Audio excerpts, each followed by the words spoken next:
ನಿಮ್ಗೆ ಲೈಫಲ್ಲಿ ಒಂದು ಟ್ರೂತ್ ಹೇಳ್ತೀನಿ ಇವತ್ತು. ನಿಜವಾದ ಸತ್ಯ ಹೇಳ್ತೀನಿ. ಏನಂತ ಹೇಳಿದ್ರೆ ಮೋಟಿವೇಶನ್ನು ಬರೀ ಇವತ್ತು ಬರುತ್ತೆ, ನಾಳೆ ಹೋಗುತ್ತೆ. ಇವತ್ತು ಕೇಳ್ತೀರಾ 2 ನಿಮಿಷ ತಲೆಯಲ್ಲಿರುತ್ತೆ, ಟಕ್ ಅಂತ ಮತ್ತೆ ಮಾಯ ಆಗುತ್ತೆ. ನೀವು ಜಸ್ಟ್ ನನಗೆ ಇವತ್ತು 7 ರಿಂದ 8 ನಿಮಿಷ ಟೈಮ್ ಕೊಡಿ, ಕಂಪ್ಲೀಟ್ ಆಗಿ ನಿಮ್ಮ ಲೈಫನ್ನ ಚೇಂಜ್ ಮಾಡ್ತೀನಿ. ನೀವು ಇನ್ನು ಮೇಲಿಂದ ಮೋಟಿವೇಶನ್ ಬಿಟ್ಟು ಡಿಸಿಪ್ಲೈನ್‌ಗೆ ಅಡಿಕ್ಟ್ ಆಗಬೇಕು. ಡಿಸಿಪ್ಲೈನ್ ಇದ್ರೆ ಮಾತ್ರ ನಿಮ್ಮ ಲೈಫಲ್ಲಿ ಏನಾದ್ರು ಒಂದು ಅಚೀವ್ ಮಾಡೋದಕ್ಕಾಗೋದು. ಡಿಸಿಪ್ಲೈನ್ ಇದ್ರೆ ಮಾತ್ರ ನಿಮ್ಮ ಲೈಫು ಉದ್ಧಾರ ಆಗೋದು. ಬನ್ನಿ ಜಾಸ್ತಿ ಟೈಮ್ ವೇಸ್ಟ್ ಮಾಡಲ್ಲ. ಇವತ್ತು ಡಿಸಿಪ್ಲೈನಲ್ಲಿ ನಿಮಗೆ ಈ 5 ಬ್ರೇಕ್ ಡೌನ್ ಮಾಡಿ ಹೇಳ್ತೀನಿ, ಏಂತಕ್ಕೆ ನೀವು ಡಿಸಿಪ್ಲೈನ್ಡ್ ಆಗಿಲ್ಲ. ಈ ವಿಡಿಯೋನ ಕೊನೆವರೆಗೂ ನೋಡಿ. ಯಾರ್ಯಾರು ಡಿಸಿಪ್ಲೈನ್ಡ್ ಆಗಿ ತಮ್ಮ ಲೈಫನ್ನು ರೂಪಿಸ್ಕೋಬೇಕು ಅಂದ್ಕೊಂಡಿರೋರು, ಅದು ಯಾವುದರಲ್ಲೇ ಆಗಿರ್ಬೋದು, ಏನಂತಾರೆ ಸ್ಟಡೀಸ್ ಆಗಿರ್ಬೋದು, ಫಿಟ್ನೆಸ್ ಆಗಿರ್ಬೋದು, ಫ್ಯಾಟ್ ಲಾಸ್ ಆಗಿರ್ಬೋದು, ಅಥವಾ ಜಾಬ್ ಆಗಿರ್ಬೋದು, ಏನೇ ಆಗಿದ್ರು ಈ ವಿಡಿಯೋ ಇವತ್ತು ನಿಮಗೆ ಒಂಥರ ರಾಮಬಾಣ ಇದ್ದಂಗೆ. ಬನ್ನಿ ಮೊದಲನೇ ಪಾಯಿಂಟ್ ಹೇಳ್ತೀನಿ, ಏಂತಕ್ಕೆ ನೀವು ಡಿಸಿಪ್ಲೈನ್ ಆಗಿರೋದಕ್ಕೆ ಏನಂತಾರೆ ಆಗ್ತಿಲ್ಲ. ಏಂತಕ್ಕೆ ಅಂತ ಹೇಳಿದ್ರೆ, ಮೊದಲು ಫಸ್ಟ್ ಆಫ್ ಆಲ್ ನಿಮ್ಮ ಆ ವೈ ಅನ್ನೋದು ಕ್ಲಿಯರ್ ಆಗಿಲ್ಲ. ವೈ ಅಂದರೆ ಏನು ಅನ್ನೋದು ನಿಮ್ಗೆ ಕ್ಲಿಯರ್ ಇಲ್ಲ. ನೀವು ಏಂತಕ್ಕೆ ಫಸ್ಟ್ ಆಫ್ ಆಲ್ ನಿಮ್ಗೆ ಆ ಪರ್ಪಸ್ ಅನ್ನೋದೇ ಇಲ್ಲ ಅಂತ ಹೇಳಿದ್ರೆ ಲೈಫಲ್ಲಿ ನೀವೇಂತಕ್ಕೆ ಡಿಸಿಪ್ಲೈನ್ಡ್ ಆಗಿರ್ತೀರ. ಆರಾಮಾಗಿ ಜಾಲಿ ಮಾಡಿಕೊಂಡು ಎಂಜಾಯ್ ಮಾಡಿಕೊಂಡು ಫ್ರೆಂಡ್ಸ್ಗಳ ಜೊತೆ ತಿರುಗಾಡ್ಕೊಂಡು ಆರಾಮಾಗಿ ಬೇಡದಿರೋ ಶೋಗಳನ್ನ ನೋಡಿಕೊಂಡು, ಇಲ್ಲ ಏನಂತಾರೆ ಇನ್ಸ್ಟಾಗ್ರಾಮಲ್ಲೋ ಇನ್ನೊಂದು ಕಡೆನೋ ಸೋಷಿಯಲ್ ಮೀಡಿಯಾ ಸ್ಕ್ರೋಲ್ ಮಾಡ್ಕೊಂಡು ಕೂತ್ಕೊಂತೀರ. ನಿಮ್ಮ ಲೈಫಲ್ಲಿ ಆ ಪರ್ಪಸ್ ಅನ್ನೋದು ಮಿಸ್ ಆಗಿದೆ. ಫಸ್ಟ್ ನಿಮ್ಮ ವೈ ಏನಂತ ತಿಳ್ಕೊಳ್ರಿ.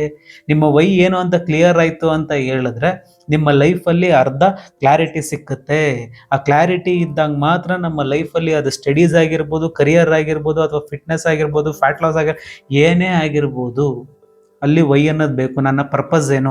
ಇಲ್ಲ ಇವತ್ತು ನಾನು ಈ ಸ್ಟಡಿ ಮಾಡ್ತಾ ಇದ್ದೀನಿ ಅಂತ ಹೇಳಿದ್ರೆ, ನಾನು ಇದಕ್ಕೋಸ್ಕರ ಸ್ಟಡಿ ಮಾಡ್ತಾ ಇದ್ದೀನಿ, ನಾಳೆ IAS ಆಗಬೇಕು, KAS ಆಗಬೇಕು ಅಂತ.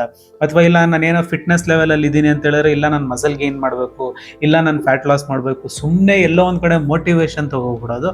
ಟಕ್ ಅಂತ ಮತ್ತೆ ಆ ಮೋಟಿವೇಶನ್ ಒಂದು 2 ನಿಮಿಷ ಇರುತ್ತೆ, 3 ನಿಮಿಷಕ್ಕೆ ಗಾನ್ ಅದು. ಇನ್ನು 4 ನಿಮಿಷಕ್ಕೆ ಅದೇ ಕೆಟ್ಟ ಚಟಗಳಿಗೆ ಅಡಿಕ್ಟ್ ಆಗಿರ್ತೀರ. ಇಲ್ಲಾಂದ್ರೆ ಅದೇ ಏನಂತಾರೆ ಬೇಡದಿರೋ ಕ್ರಿಂಜ್ ಕಂಟೆಂಟ್ಗಳನ್ನ ನೋಡ್ಕೊಂಡು ಕೂತಿರ್ತೀರ. ಫಸ್ಟ್ ನಿಮ್ಮ ಪರ್ಪಸ್ನ ನೀವು ಕ್ಲಿಯರ್ ಮಾಡ್ಕೋಬೇಕು ಇವತ್ತಿಂದ. ಇದು ಕ್ಲಿಯರ್ ಆಯಿತು ಅಂತ ಹೇಳಿದ್ರೆ ನನ್ನ ಮೊದಲನೇ ಪಾಯಿಂಟು ಏನು ಹೇಳಿ, ಏನಂತಾರೆ ನಿಮ್ಮ ಪರ್ಪಸ್ ಏನು ಅಂತ ತಿಳ್ಕೊಳ್ಳಿ. ಕ್ಲಿಯರ್ ಆಗಿರಬೇಕು ನಿಮ್ಮ ವೈ. ಅದು ಕ್ಲಿಯರ್ ಆಗಿತ್ತು ಅಂತ ಹೇಳಿದ್ರೆ ಡಿಸಿಪ್ಲೈನ್ ಅನ್ನೋದು ತಾನೇ ಬರುತ್ತೆ. ಇನ್ನು 2ನೇ ಪಾಯಿಂಟ್ ಬಂದ್ಬಿಟ್ಟು ಎನ್ವಿರಾನ್ಮೆಂಟ್ ಸೆಟಪ್ಪು. ಎನ್ವಿರಾನ್ಮೆಂಟ್ ಸೆಟಪ್ ಅಂದರೆ ಏನು? ಸುಮ್ಮನೆ ಎನ್ವಿರಾನ್ಮೆಂಟ್ ಸೆಟಪ್ ಅಂತ ಹೇಳಿದ್ರೆ ಅಲ್ಲಿ ಹೋಗ್ಬಿಟ್ಟು ಏನೋ ಯಾವುದೋ ಒಂದು ನಿಂತ್ಕೊಂಡು ಗಿಟಪ್ ಎಲ್ಲ ನೋಡ್ಕೊಂಡು ನಿಂತ್ಕೊಳ್ಳೋದಲ್ಲ. ಎನ್ವಿರಾನ್ಮೆಂಟ್ ಸೆಟಪ್ ಅಂತ ಹೇಳಿದ್ರೆ ನಿಮ್ಮ ಅಟ್ಮಾಸ್ಫಿಯರ್ನ ಕ್ಲಿಯರ್ ಮಾಡ್ಕೊಳ್ಳೋದು. ಫಸ್ಟ್ ನಿಮ್ಮ ಅಟ್ಮಾಸ್ಫಿಯರ್ ಕರೆಕ್ಟ್ ಆಗಿದೆಯಾ ನೋಡಿ. ನೀವು ಮಾಡ್ಕೊಂಡಿರೋ ಸಂಘಗಳು ಕರೆಕ್ಟ್ ಆಗಿದೆಯಾ ನೋಡಿ. ಅಥವಾ ನೀವು ಏನಂತಾರೆ ಒಬ್ಬರಿಂದ ನೋಡಿ ಕಲಿತಿದ್ದೀರಲ್ಲ, ಆ ಕಲಿತಿರೋ ತಿಂಗು ನಿಮಗೆ ಕರೆಕ್ಟಾಗಿ ನಿಮ್ಮ ಲೈಫ್ಗೆ ಯೂಸ್ಫುಲ್ ಆಗಿದೆಯಾ ಅನ್ನೋದನ್ನ ಫಸ್ಟು ಅರ್ಥ ಮಾಡ್ಕೊಳ್ಳಿ. ಸುಮಾರು ಜನ ಫೇಲ್ ಆಗ್ತಿರೋದೇ ಇಲ್ಲಿ. ಏಂತಕ್ಕೆ ಅಂತ ಹೇಳಿದ್ರೆ ನಿಮ್ಮ ಎನ್ವಿರಾನ್ಮೆಂಟ್ ಹೆಂಗಿರುತ್ತೆ ಅಂತ ಹೇಳಿದ್ರೆ, 10 ಜನ ಮೊಬೈಲ್ ಯೂಸ್ ಮಾಡ್ತಿದ್ರೆ 11ನೇ ಜನ ನೀವಾಗಿರ್ತೀರ, ನೀವು ಮೊಬೈಲ್ ಯೂಸ್ ಮಾಡ್ತಿರ್ತೀರ. 10 ಜನ ಕುಡಿಯೋರಿದ್ದು ಅಂತ ಹೇಳಿದ್ರೆ 11ನೇದವ ನೀನಾಗಿರ್ತೀರ, ಏನಾದರೂ ಕುಡಿಯೋರು. ಇಲ್ಲ 10 ಜನ ದಪ್ಪಕ್ಕಿರೋರು ಹೆಂಗಸ್ರು ಇದ್ರೆ ಅಂತ ಹೇಳಿದ್ರೆ ಅದ್ರ ಮಧ್ಯೆ ನೀವೊಬ್ರು ಇರ್ತೀರ ದಪ್ಪಗೆ. ಫಸ್ಟು ನಿಮ್ಮ ಎನ್ವಿರಾನ್ಮೆಂಟ್ನ ಕ್ಲಿಯರ್ ಮಾಡ್ಕೊಳ್ಳಿ. ನೀವು ಒಂದು 10 ಜನ ಒಳ್ಳೆ ಜನದ ಹತ್ರ ಸೇರಿಕೊಂಡ್ರೆ 11ನೇವನು ನೀವು ಒಬ್ಬ ಒಳ್ಳೆಯವನಾಗ್ತೀಯ. 10 11 ಬೇಡ, ಒಂದು 3 ಜನ ಸಂಘ ನಿಮ್ದು ಕರೆಕ್ಟ್ ಆಗಿತ್ತು ಅಂತ ಹೇಳಿದ್ರೆ 4ನೇವ್ರು ನೀವು ಆಗ್ತೀರಾ. ಒಬ್ಬ ಮಿಲೇನಿಯರು ಆಯಿತಾ, ಅವ್ನು 3 ಜನ ಮಿಲೇನಿಯರ್ ಫ್ರೆಂಡ್ಸ್ ಇದ್ರು ಅಂದ್ರೆ ಅವ್ನು 100% ಮಿಲೇನಿಯರ್. ಒಬ್ಬ ಏನಂತಾರೆ ಒಬ್ಬ ಬ್ರೋಕ್ ಪರ್ಸನ್ ಇರ್ತಾನಲ್ಲ, ಅವನ ಹತ್ರನೂ ದುಡ್ಡಿರಲ್ಲ, ಇವನ ಹತ್ರನೂ ದುಡ್ಡಿರಲ್ಲ, ಮತ್ತೊಬ್ಬನ ಹತ್ರನೂ ದುಡ್ಡಿರಲ್ಲ. 3 ಜನ ಆದ್ರೆ ದುಡ್ಡಿಲ್ದಿರೋನ ಹತ್ರ ಇನ್ನೊಬ್ಬ ಸೇರ್ಕೊಂಡ ಅಂತ ಹೇಳಿದ್ರೆ ಅವನ ಹತ್ರನೂ ದುಡ್ಡಿರಲ್ಲ. ಏಂತಕ್ಕೆ ಅಂತ ಹೇಳಿದ್ರೆ ಖಾಲಿ ಪೀಲಿ ತಿರುಗಾಡ್ಕೊಂಡು ಓತ್ಲಾ ಹೊಡ್ಕೊಂಡು ಜೀವನ ಮಾಡ್ತಿರ್ತೀರ ಹೊರ್ತು ಆಯಿತಾ, ಅದರಿಂದ ಬರಬೇಕು ಅಂತ ನಿಮ್ಗೆ ಯೋಚನೆನೇ ಇರಲ್ಲ. ಈವನ್ ಎಷ್ಟೊಂದು ಜನ ಏನಂತಾರೆ ದಪ್ಪ ಆಗಬೇಕು ದಪ್ಪ ಇರೋರು, ಅಥವಾ ಏನಂತಾರೆ ಮಜಲ್ಲೇ ಇಲ್ದಿರೋರು, ಸಣ್ಣ ಆಗಬೇಕು ಅಂದ್ಕೊಂಡಿರೋರು ಏಂತಕ್ಕಿನ್ನ ದಪ್ಪ ಇರ್ತೀರಾ ಅಂತ ಹೇಳಿದ್ರೆ ನಿಮ್ಮ ಲೈಫಲ್ಲಿ ಆ ಎನ್ವಿರಾನ್ಮೆಂಟು ಹಂಗೆ ಇದೆ, ನಿಮ್ಮ ಸುತ್ತಮುತ್ತ ಹಂಗಿದೆ. ಯಾರಿಗೂ ನಿಮಗೆ ಏನಂತಾರೆ ಬರೀ ಮೋಟಿವೇಶನ್ ಡಿಪೆಂಡ್ ಆಗಿರ್ತೀರ. ಇವತ್ತು ಯಾವುದೋ ಒಂದು ಮೋಟಿವೇಶನ್ ನೋಡ್ತೀರಾ, ಟಕ್ ಅಂತ ಅದು ನೋಡ್ಬಿಟ್ಟು ಮೋಟಿವೇಶನ್ ಮಾಡ್ಬಿಟ್ಟಿಲ್ಲ ನಾಳೆಯಿಂದ ಜಿಮ್ಗೆ ಹೋಗ್ತೀನಿ ಅಂತ ನೀವು ಡಿಸೈಡ್ ಮಾಡ್ತೀರಾ. ಬಟ್ ಜಿಮ್ಗೆ ಹೋಗಿ 2 ದಿವಸ ಅದು. ಇಲ್ಲಿ ಮೋಟಿವೇಶನ್ ವರ್ಕ್ ಆಗಲ್ಲ. ಇಲ್ಲಿ ನಿಮಗೆ ಮೇಯ್ನ್ ಇಲ್ಲಿ ಬೇಕಾಗಿರೋದು ಡಿಸಿಪ್ಲೈನ್. ಆ ಡಿಸಿಪ್ಲೈನ್ ಇದ್ರೆ ಮಾತ್ರ ನಿಮ್ಮ ಲೈಫಲ್ಲಿ ಆ ಸಕ್ಸಸ್ ಅನ್ನೋದು ಕಾಣೋದು. ಎಸ್ಪೆಷಲಿ ನಾನು ಏನು ಹೇಳಿದೆ ಹೇಳಿ, ಫಸ್ಟ್ ಪಾಯಿಂಟು ನಿಮ್ಮ ವೈ ಕ್ಲಿಯರ್ ಆಗಿರಬೇಕು. ಸೆಕೆಂಡು ನಿಮ್ಮ ಎನ್ವಿರಾನ್ಮೆಂಟು ಕ್ಲಿಯರ್ ಆಗಿರಬೇಕು. ಇವತ್ತೇ ಪ್ಲಾನ್ ಮಾಡ್ಕೊಳ್ಳಿ ಆಯ್ತಾ. ನಾಳೆ ಅನ್ನೋದನ್ನ ಕಿತ್ತು ಬಿಸಾಕಿ ಪ್ಲಾನ್ ಮಾಡ್ಕೊಳ್ಳಿ. ನಾಳೆ ಜಿಮ್ಗೆ ಹೋಗ್ಬೇಕಾ, ಇವತ್ತೇ ರೆಡಿ ಮಾಡ್ಕೊಳ್ಳಿ. ನಾಳೆ ಏನೋ ಸ್ಟಡೀಸ್ ಮಾಡಬೇಕಾ, ಇವತ್ತೇ ಬುಕ್ ಎತ್ಕೊಂಡು ಕೂತ್ಕೊಳ್ಳಿ. ನಾಳಿದ್ದೇನಾದರೂ ನೀವೇನೋ ಒಂದು ಅಚೀವ್ ಮಾಡಬೇಕಾ, ಇಲ್ಲ ಯಾವ್ದಾದ್ರು ಒಂದು ಜಾಬಿಗೆ ರೆಡಿ ಆಗ್ತಾ ಇದ್ದೀರಾ, ಇವತ್ತಿಂದನೇ ಪ್ರಿಪೇರ್ ಆಗಿ. ಇವತ್ತು ಅನ್ನೋದು ಬಿಟ್ಟರೆ ನಾಳೆ ಅನ್ನೋದೆಲ್ಲ ಸುಳ್ಳು. ಡಿಸಿಪ್ಲೈನ್ ಬರೋದೆ ನಾವು ಇವತ್ತಿಂದ ಏನು ಮಾಡ್ತೀವಿ ಅಂತ. ಆ ಡಿಸಿಪ್ಲೈನ್ ನೀವು ಬೆಳೆಸ್ಕೋಬೇಕು ಅಂತ ಹೇಳಿದ್ರೆ ಫಸ್ಟು ನಿಮ್ಮ ಎನ್ವಿರಾನ್ಮೆಂಟು ಕರೆಕ್ಟಾಗಿರಬೇಕು. ನಿಮ್ಮ ಸಂಘಗಳನ್ನ ಕರೆಕ್ಟಾಗಿ ಇಟ್ಕೊಳ್ಳಿ. ನಿಮ್ಮ ಡಿಸ್ಟ್ರಾಕ್ಷನ್ಗಳನ್ನೆಲ್ಲ ಕಿತ್ತು ಬಿಸಾಕಿ. ಫಸ್ಟ್ ಸೋಷಿಯಲ್ ಮೀಡಿಯಾ ಡಿಸ್ಟ್ರಾಕ್ಷನ್ ಆಗಿರ್ಬೋದು ಅಥವಾ ಮತ್ತೊಂದಾಗಿರ್ಬೋದು, ಈ ಡಿಸ್ಟ್ರಾಕ್ಷನ್ ಎಲ್ಲ ಕಿತ್ತು ಬಿಸಾಕಿದಾಗ ನಿಮಗೆ ಡಿಸಿಪ್ಲಿನ್ ಅನ್ನೋದು ತಾನಾಗ್ತಾನೆ ಬರುತ್ತೆ. ನನ್ನ 3ನೇ ಪಾಯಿಂಟ್ ಬಂದ್ಬಿಟ್ಟು, 3ನೇ ಬ್ರೇಕ್ ಡೌನ್ ಏನು ಮಾಡ್ತಾ ಇದೀನಿ ಅಂತ ಹೇಳಿದ್ರೆ, ಸ್ಟಾರ್ಟ್ ಸ್ಮಾಲ್. ಏನು ಹೇಳಿ, ಸ್ಟಾರ್ಟ್ ಸ್ಮಾಲ್. ಏನು ಅನ್ಕೊಬಿಡ್ತೀರ ಫಸ್ಟು, ಇಲ್ಲ ಇವತ್ತು ನಾನು ಸ್ಟಾರ್ಟ್ ಮಾಡಿದೆ ಅಂತ ಹೇಳಿದ್ರೆ ನಾಳೆನೇ ನಾನು IAS ಇಲ್ಲ KAS ಪಾಸ್ ಆಗಿಬಿಡ್ಬೇಕು. ಇವತ್ತು ನಾನು ಏನಂತ ಫಸ್ಟ್ PUC ಇದ್ದೀನಿ ಅಂತ ಹೇಳಿದ್ರೆ ಏಕಾಕಿ ನಾನು ಡಾಕ್ಟರ್ ಕಂಪ್ಲೀಟ್ ಮಾಡಿಬಿಡ್ಬೇಕು MBBS ಮಾಡಿ. ಇಲ್ಲ ನಾನು ಇವತ್ತು ನಾನು 150 kg ಇದ್ದೀನಿ ಅಂತ ಹೇಳಿದ್ರೆ ಇನ್ನೊಂದು 1 ತಿಂಗಳಲ್ಲಿ ನಾನು 50 kg ಬಂದು ನಿಂತ್ಕೊಬಿಡ್ಬೇಕು. ಈ ದುರಾಸೆನೇ ನಿಮ್ಮ ಡಿಸಿಪ್ಲೈನ್ಗೆ ದೊಡ್ಡ ಮುಳುಗಾಲಾಗಿರೋದು. ಆಯಿತಾ. ನೀವೊಂದು ಡಿಸಿಪ್ಲೈನ್ಡ್ ಆಗಿರಬೇಕು ಅಂತ ಹೇಳಿದ್ರೆ ನಾವು ಏನೇ ಒಂದು ಕೆಲಸ ಮಾಡಿದ್ರು ಅದು ಚಿಕ್ಕದಾಗಿದ್ರೂ ಏನಂತಾರೆ ಅದರಲ್ಲಿ ನಾವು ಸಕ್ಸಸ್ನ ಕಾಣ್ತಾ ಹೋಗಬೇಕು. ಒಂದು ದಿವಸದಲ್ಲಿ ನಾನು ಇಷ್ಟು ಮಾಡೋದನ್ನ, 2ನೇ ದಿವಸಕ್ಕೆ ಇಷ್ಟು ಮಾಡೋದನ್ನ, ಒಂದು ವಾರದಲ್ಲಿ ನಾನು ಇಷ್ಟು ಮಾಡೋದನ್ನ, ಫಸ್ಟು ಸ್ಮಾಲ್ ಗೋಲ್ನ ಅಚೀವ್ ಮಾಡೋದು ಕಲ್ತ್ಕೊಳ್ಳಿ. ಆ ಸ್ಮಾಲ್ ಗೋಲ್ನ ಅಚೀವ್ ಆಗೋದು ಹೆಂಗೆ ಹೇಳಿ, ನೀವು ಈ ಮೊದಲನೇ ದಿನದಿಂದ ಏನು ಡಿಸಿಪ್ಲೈನ್ನ ಸ್ಟಾರ್ಟ್ ಮಾಡಿದ್ದೀರೋ ಆ ಡಿಸಿಪ್ಲೈನು ಕೊನೆವರೆಗೂ ಇರಬೇಕು ಅಂತ ಹೇಳಿದ್ರೆ ಆ ಕನ್ಸಿಸ್ಟೆನ್ಸಿ ಮೇಂಟೈನ್ ಮಾಡಬೇಕು. ಕರೆಕ್ಟಾಗಿ ಕಂಟಿನ್ಯೂಸ್ ಆಗಿ ನಾನು ಮಾಡ್ಕೊಂಡು ಹೋಗ್ತೀನಿ ಅನ್ನೋ ಮೈಂಡ್ ಸೆಟ್ನ ಬೆಳೆಸ್ಕೋಬೇಕು. ನೀವು ಆ ಮೈಂಡ್ ಸೆಟ್ ಹೆಂಗೆ ಬರುತ್ತೆ ಅಂತ ಹೇಳಿದ್ರೆ ಪ್ರತಿನಿತ್ಯ ನೀವು ಅದ್ರ ಬಗ್ಗೆ ಕೆಲಸ ಮಾಡ್ತಿರ್ಬೇಕು. ನೀವು ಓದೋದಾಗಿರ್ಬೋದು ಅಥವಾ ಕರಿಯರ್ ವರ್ಕ್ ಮಾಡ್ತಿರೋದಾಗಿರ್ಬೋದು ಅಥವಾ ಫ್ಯಾಟ್ ಲಾಸ್ ಮಾಡೋರಾಗಿರ್ಬೋದು. ಇವತ್ತು ನಾನು ದಪ್ಪ ಇದ್ದೀನಿ, ನಾನು ಸಣ್ಣ ಆಗಬೇಕು ಅಂತ ಹೇಳಿದ್ರೆ ಆಯಿತಾ, ನೀನು ಪ್ರತಿನಿತ್ಯ ಅದ್ರ ಬಗ್ಗೆ ನಿನಗೆ ವರ್ಕ್ ಮಾಡ್ತಿದ್ರೆ ಮಾತ್ರ ಸಣ್ಣ ಆಗೋದು ಹೊರತು ಯಾರೋ ಒಬ್ರು ಮೋಟಿವೇಶನ್ಗೋಸ್ಕರ ಕೂತ್ಕೊಂಡು ಇನ್ನು ತಲೆ ಕರ್ಕೊಂಡು ಕೂತ್ಕೊಂಡ್ರೆ ನೀನು ಲೈಫಲ್ಲಿ ಸಣ್ಣ ಆಗೋಕ್ಕಾಗಲ್ಲ. ಈವನ್ ನಿನ್ನ ಕರಿಯರಲ್ಲೂ ಅಷ್ಟೇ. ಇಲ್ಲ ನಾನು ಯಾರೋ ಬಂದು ಮ್ಯಾಜಿಕ್ ಮಾಡ್ತಾರೆ ನನಗೆ ನಾನು ದೊಡ್ಡದಾಗಿ ಮಿಲಿಯನೇರ್ ಆಗ್ಬಿಡ್ತೀನಿ ಅಂತಂದೆಲ್ಲ ಕೂತ್ಕೊಂಡಿದ್ರೆ ನೀನು ಇನ್ನೂ ಏನಂತಾರೆ ಇನ್ನೂ ಮೋಟಿವೇಶನ್ಗೋಸ್ಕರ ಕಾಯ್ಕೊಂಡು ಕೂತ್ಕೊಂಡಿದ್ರೆ ಮೋಟಿವೇಶನ್ ಯಾವತ್ತೂ ಬರಲ್ಲ. ಆಯಿತಾ. ಇದು ಕಹಿ ಸತ್ಯ. ಇದು ಫಸ್ಟು ನಿಮ್ಮ ಲೈಫಲ್ಲಿ ಆ ಡಿಸಿಪ್ಲೈನ್ ಅನ್ನೋದು ಬೆಳೆಸ್ಕೋಬೇಕು ಅಂತ ಹೇಳಿದ್ರೆ ಚಿಕ್ಕ ಗೆಲುವಿನಲ್ಲಿ ನೀವು ಖುಷಿ ಪಡ್ಕೊಂಡು ಆ ಡಿಸಿಪ್ಲೈನ್ನ ಮೇಂಟೈನ್ ಮಾಡ್ಕೊಂಡು ಹೋಗಬೇಕು. ಇದಾಗಿತ್ತು ನನ್ನ 3ನೇ ಬ್ರೇಕ್ ಡೌನು. ಆಯಿತಾ. ಇನ್ನು ಈ ಅಂತಾರೆ 4ನೇದು ಏನು ಅಂತ ಹೇಳಿದ್ರೆ ಟ್ರ್ಯಾಕ್ ಮಾಡೋದು ಏನು ಅಂತ ಹೇಳಿದ್ರೆ ರೈಲ್ವೆ ಟ್ರ್ಯಾಕ್ ಅನ್ಕೋಬಿಡಿ. ಟ್ರ್ಯಾಕ್ ಅಂತ ಹೇಳಿದ್ರೆ ನೀವು ಮಾಡ್ತಿರೋ ಕೆಲಸ ನೀವು ಪ್ರತಿನಿತ್ಯ ನೀವು ಅದನ್ನು ಚೆಕ್ ಮಾಡ್ತಿರ್ಬೇಕು.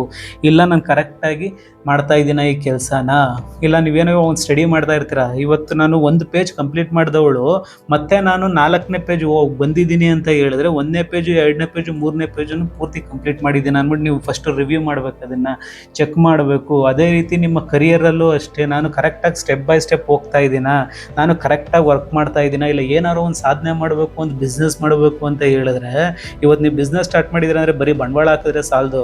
ಆಯಿತಾ. ನೀವು ಒಂದೊಂದು ಕೆಲಸದಲ್ಲೂ ಎಲ್ಲ ಕರೆಕ್ಟಾಗಿ ನಡೀತಿದೆಯಾ, ಅಲ್ಲಿ ಏನಾದರೂ ತಪ್ಪು ನಡೀತಿದೆಯಾ ಅನ್ನೋದನ್ನೆಲ್ಲ ನೀವು ಪ್ರತಿ ದಿವಸ ಚೆಕ್ ಮಾಡ್ಕೊಂಡು ಟ್ರ್ಯಾಕ್ ಮಾಡ್ತಿರ್ಬೇಕು. ಜನರಲ್ ಬರೆದಿಟ್ಕೊಳ್ಳಿ, ಜರ್ನಲ್ ಅಂತ ಬರುತ್ತೆ, ಅದರಲ್ಲಿ ಬರೆದಿಟ್ಕೊಳ್ಳಿ. ಇಲ್ಲ ಯಾವ್ದಾದ್ರು ಒಂದು ಬುಕ್ಕಲ್ಲಿ ಬರೆದಿಡೋ ಅಷ್ಟು ಏನಂತಾರೆ ಒಳ್ಳೆ ಕೆಲಸ ಇನ್ನೊಂದಿಲ್ಲ ಅಂತ ಅನ್ಕೊತೀನಿ. ದಯವಿಟ್ಟು ನೀವು ಏನಾದರೂ ಆಯಿತಾ ನಿಮ್ಮ ಲೈಫಲ್ಲಿ ಆ ಡಿಸಿಪ್ಲೈನ್ ಅನ್ನೋದು ಬರಬೇಕು ಅಂದರೆ ನೀವು ಇವತ್ತಿಂದ ಟ್ರ್ಯಾಕ್ ಮಾಡೋದು ಕಲ್ತ್ಕೋಬೇಕು.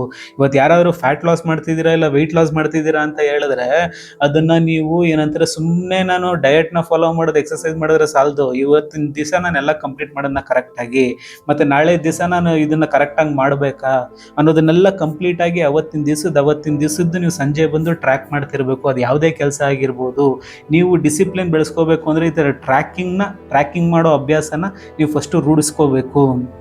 ಇದಾಗಿತ್ತು ನನ್ನ 4ನೇ ಬ್ರೇಕ್ ಡೌನ್. ನಿಮ್ಮ ಡಿಸಿಪ್ಲೈನ್ ಸ್ಟ್ರಾಂಗ್ ಆಗಿ ಬಂದು ಕೂತ್ಕೋಬೇಕು ಅಂತ ಹೇಳಿದ್ರೆ ಇಲ್ಲಿವರೆಗೂ ನೋಡ್ತಿರೋರು ಅಲ್ಲಿ ನನಗೆ ಕಮೆಂಟ್ ಹಾಕಬೇಕು, ಇನ್ಮೇಲೆ ನಾನು ಡಿಸಿಪ್ಲೈನ್ ಆಗಿರ್ತೀನಿ ಅಂತ. ಡಿಸಿಪ್ಲೈನ್ ಅಂತ ಕಮೆಂಟ್ ಹಾಕಿ ಅಲ್ಲಿ ಆಯಿತಾ. ಡೇಟ್ ಹಾಕ್ಬಿಟ್ಟು ಇವತ್ತಿಂದ ನಾನು ಡಿಸಿಪ್ಲೈನ್ ಆಗಿರ್ತೀನಿ ಅಂದ್ಬಿಟ್ಟು ಡಿಸಿಪ್ಲೈನ್ ಮತ್ತು ಅಲ್ಲಿ ಡೇಟ್ ಹಾಕಿ ಅಲ್ಲಿ ನನಗೆ ಗೊತ್ತಾಗುತ್ತೆ ನೀವೆಷ್ಟು ಡಿಸಿಪ್ಲೈನ್ಡ್ ಆಗಿರ್ತೀರಾ ಅಂತ. ಇನ್ನು last and final break down ಬಂದ್ಬಿಟ್ಟು ಕನ್ಸಿಸ್ಟೆನ್ಸಿ. ಮನುಷ್ಯನಿಗೆ ಕನ್ಸಿಸ್ಟೆನ್ಸಿ ಎಷ್ಟು ಇಂಪಾರ್ಟೆಂಟ್ ಅಂತ ಹೇಳಿದ್ರೆ ಅವನ ಲೈಫಲ್ಲಿ ಅವನು ಯಾವುದೇ ಒಂದು ಕ್ಷೇತ್ರದಲ್ಲಿ ಸಕ್ಸಸ್ ಆಗಬೇಕು, ಅವ್ನು ಯಾವುದೇ ಒಂದ್ರಲ್ಲಿ ಸಕ್ಸಸ್ ಆಗಬೇಕು ಅಂತ ಹೇಳಿದ್ರೆ ಕನ್ಸಿಸ್ಟೆನ್ಸಿ ಅನ್ನೋದು ಬೇಕು. ಇಲ್ಲಿ ಸುಮಾರು ಜನ ಕನ್ಸಿಸ್ಟೆನ್ಸಿ ಏನಂತ ಹೇಳಿದ್ರೆ ತಲೆ ಎಲ್ಲ ಕರ್ಕೊಬೇಡಿ. ಕನ್ಸಿಸ್ಟೆನ್ಸಿ ಅಂತ ಹೇಳಿದ್ರೆ ಕಂಟಿನ್ಯೂಟಿ ಇರಬೇಕು. ನಾನೊಂದು ಕೆಲಸ ಮಾಡ್ತಿದ್ದೀನಿ ಅಂತ ಹೇಳಿದ್ರೆ ಆ ಕೆಲಸದಲ್ಲಿ ಸತತವಾಗಿ ನಾನು ಏನಂತಾರೆ ಪರಿಶ್ರಮ ಪಡ್ತಾ ಇರಬೇಕು. ಇವತ್ತು ನನಗೆ ಸುಸ್ತಾಗೋಯ್ತು, ಇವತ್ತು ನನಗೆ ಬೇಜಾರಾಗೋಯ್ತು ಅಂದ್ಬಿಟ್ಟು ಆ ಕೆಲಸ ಬಿಡೋದಲ್ಲ. ಆಯ್ತಾ. ನೀವು ಸತತವಾಗಿ ಆ ಕೆಲಸನ ಪದೇ ಪದೇ ಪದೇ ಪದೇ ಪದೇ ಮಾಡಿದಾಗ ಮಾತ್ರ ಅದರಲ್ಲಿ ನಿಮಗೆ ಒಂದು ಮಾಸ್ಟರ್ ಅನ್ನ ಸಿಗೋದು. ನೀವು ಪದೇ ಪದೇ ಪದೇ ಪದೇ ಪ್ರಾಕ್ಟೀಸ್ ಮಾಡ್ತಾ ಇದ್ರೆ ಮಾತ್ರ ಅದರಲ್ಲಿ ನೀವು ಗೆಲುವು ಕಾಣಕ್ಕೆ ಸಾಧ್ಯ. ಅದು ಸ್ಟಡೀಸ್ ಆಗಿರ್ಬೋದು, ಕರಿಯರ್ ಆಗಿರ್ಬೋದು, ಬಿಸ್ನೆಸ್ ಆಗಿರ್ಬೋದು, ಅಥವಾ ನಮ್ಮ ಫಿಟ್ನೆಸ್ ಆಗಿರ್ಬೋದು, ಅಥವಾ ಫ್ಯಾಟ್ ಲಾಸ್, ವೆಯ್ಟ್ ಲಾಸ್ ಆಗಿರ್ಬೋದು, ಏನೇ ಆಗಿದ್ರೂ ಅದರಲ್ಲಿ ನಿಮಗೆಲ್ಲ ಒಂದು ಸಕ್ಸಸ್ ಬೇಕು ಅಂತ ಹೇಳಿದ್ರೆ ನೀವು ಪ್ರತಿನಿತ್ಯ ಕನ್ಸಿಸ್ಟೆಂಟ್ ಆಗಿರಬೇಕು. ಆ ಕನ್ಸಿಸ್ಟೆಂಟ್ ಆಗಿದ್ದಾಗ ಡಿಸಿಪ್ಲೈನ್ ಅನ್ನೋದು ತಾನೇ ಬರುತ್ತೆ. ನೀವು ಯಾವುದೇ ಮೋಟಿವೇಶನ್ಗೆ ಕಾಯ್ಕೊಂಡು ಕೂತ್ಕೊಂಡಿರಲ್ಲ. ಸುಮಾರು ಜನ ಪಾಪ ವೆಯ್ಟ್ ಮಾಡ್ಕೊಂಡು ಕೂತ್ಕೊಂಡಿದ್ರಿ, ಅಣ್ಣ ಎಲ್ಲಣ್ಣ ನಿನ್ನ ಮೋಟಿವೇಶ್ನಲ್ ವಿಡಿಯೋಸು, ಎಲ್ಲಣ್ಣ ನಾನು ಮೋಟಿವೇಶ್ನಲ್ ಕೊಡೋನಲ್ಲ, ಆಯ್ತಾ. ನಾನು ನಿಮಗೆ ಒಂದು ಡಿಸಿಪ್ಲೈನ್ಡ್ ಆಗಿ ಲೈಫಲ್ಲಿ ಹೆಂಗಿರಬೇಕು ಅನ್ನೋದಕ್ಕೋಸ್ಕರ ರಿಯಲ್ ಟಾಕ್ ಮಾತಾಡ್ತೀನಿ ಹೊರತು ನಾನು ಮೋಟಿವೇಶ್ನಲ್ ಯಾರಿಗೂ ಕೊಡಲ್ಲ. ಮೋಟಿವೇಶನ್ 2 ನಿಮಿಷ ಇರುತ್ತೆ, ಡಿಸಿಪ್ಲೈನು ಸಾಯೋವರೆಗೂ ನಿಮ್ಮ ಮೈಂಡಲ್ಲಿ ಇರುತ್ತೆ. ಅವಾಗ ನಿಮ್ಮ ಲೈಫಲ್ಲಿ ಏನಾದ್ರು ಒಂದು ಸಾಧನೆ ಮಾಡೋದಕ್ಕೆ ಸಾಧ್ಯ, ಆಯಿತಾ. ದಯವಿಟ್ಟು ನಿಮ್ಮ ಲೈಫಲ್ಲಿ ಡಿಸಿಪ್ಲೈನ್ಡ್ ಆಗಿರಿ. ನೀವು ಏನಾದರೂ ಡಿಸಿಪ್ಲೈನ್ಡ್ ಆಗಿರಬೇಕು, ಅಥವಾ ಏನಂತಾರೆ ಫಿಟ್ನೆಸ್ಸಲ್ಲಿ ನೀವು ಏನಾದ್ರು ಸಣ್ಣ ಆಗಬೇಕು, ದಪ್ಪ ಆಗಬೇಕು, ಅಥವಾ ಇಲ್ಲ ನಾನು ಫ್ಯಾಟ್ ಲಾಸ್, ವೆಯ್ಟ್ ಲಾಸ್ ಮಾಡಬೇಕು ಅಂದರೆ ನನಗೆ 8 ವೀಕ್ಸ್ ಏನಂತಾರೆ ಚಾಲೆಂಜ್ ಇದೆ ಆಲ್ರೆಡಿ. ಆ ಫ್ಯಾಟ್ ಲಾಸ್ದು ಅಲ್ಲಿ ಲಿಂಕ್ ಇರುತ್ತೆ ಡಿಸ್ಕ್ರಿಪ್ಷನಲ್ಲಿ, ನೀವು ಹೋಗಿ ಜಾಯ್ನ್ ಆಗ್ಬೋದು. ಇದೇ ರೀತಿ ಆಯಿತಾ, ಮೋಟಿವೇಶ್ನಲ್ ಆಗಿರ್ಬೋದು ಅಥವಾ ಫಿಟ್ನೆಸ್ ಆಗಿರ್ಬೋದು, ಹೆಲ್ತ್ ರಿಲೇಟೆಡ್ ವಿಡಿಯೋಸ್ ಮಾತ್ರ ನನ್ನ ಚಾನಲಲ್ಲಿ ಬರುತ್ತೆ. ಸಬ್ಸ್ಕ್ರೈಬ್ ಮಾಡಿಕೊಂಡು ನನ್ನ ಚಾನಲ್ನ ಸಪೋರ್ಟ್ ಮಾಡ್ತಾ ಇರಿ. Thank you so much.